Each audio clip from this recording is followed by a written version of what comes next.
ที่ได้มารู้จักอาจารย์เพราะว่าคุณสามีค่ะส่งรายละเอียดมาให้ค่ะซึ่งก่อนหน้านั้นเนี่ยรู้สึกตัวเองว่ากระวนกระวายฟุ้งซ่านเพราะว่ามีลูก3 คนค่ะซึ่งสามีเนี่ยต้องทำงานส่วนเราเนี่ยก็เลี้ยงลูกอยู่ที่บ้านเลยค่ะพร้อมวุ่นวายทุกวันแล้วก็สะสมจนรู้สึกว่าเราไม่ไหวแล้วก็เลยขอสามีว่าไปบวชชีพราหมณ์เลยค่ะปฏิบัติธรรมเลยขอ3 คืนที่วัดหลังศาลก็หลังจากนั้นพอได้ไปปฏิบัติธรรมค่ะจิตใจก็สงบมากขึ้นแล้วก็บอกว่าถ้ามีโอกาสเนี่ยอยากจะมาปฏิบัติอีกก็ได้เวลาอันดีก็เลยมารู้วันนี้นะคะก็ไม่เคยรู้จักอาจารย์แต่แค่รู้ว่าพาตัวใจกลับบ้านก็อยากจะรู้อีกครับมันคืออะไรอยากมาสัมผัสอยากไม่ได้รู้จริงๆว่าคืออะไร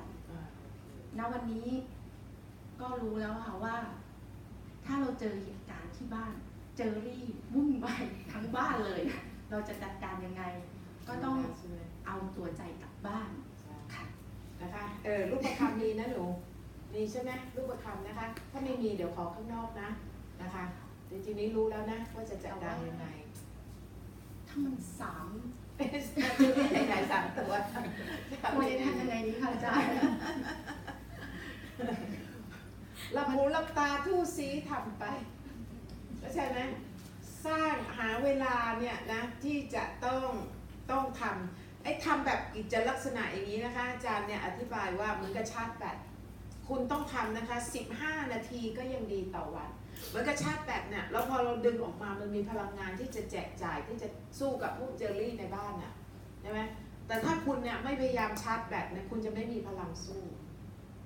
เนี่ยก็ต้องทำอย่างนี้เนี่ยค่อยๆทำไปมันไม่มีอะไรที่จะได้ข้ามคืนหรอกเพราะหนูก็เพิ่งมาเรียนกับอาจารย์อาทิตย์ก่อนไม่ได้มาหนิมาป่ะมาแล้วใช่ไหมนั่นแหละสิ่งที่ควรทำนะคะเดี๋ยวนี้เนี่ยคุณเอาใส่หูฟังคลิปพวกนี้เนี่ยเปิดฟังเพราะว่าถ้าเปิดฟังมันก็เหมือนกับว่าจี้เราอยู่ตลอดเวลาทุกวันเลยค่ะดีทุกวันเลยนั่นแหละอย่างน้อยมันก็เตือนสติเราเนี่ยให้อยู่แล้วก็ได้กำลังใจแล้วก็ให้เก็บค่ะให้เก็บกำลังใจนี่สำคัญที่สุดเลยคุณต้องมีกำลังใจเพราะนี่คือทางสายเปลี่ยวแต่ขอให้มีกำลังใจทำไปนะคะหลับหูหลับตาทุกซีทำไปโอเคค่ะขอบคุณมากค่ะหนูสาธุค่ะ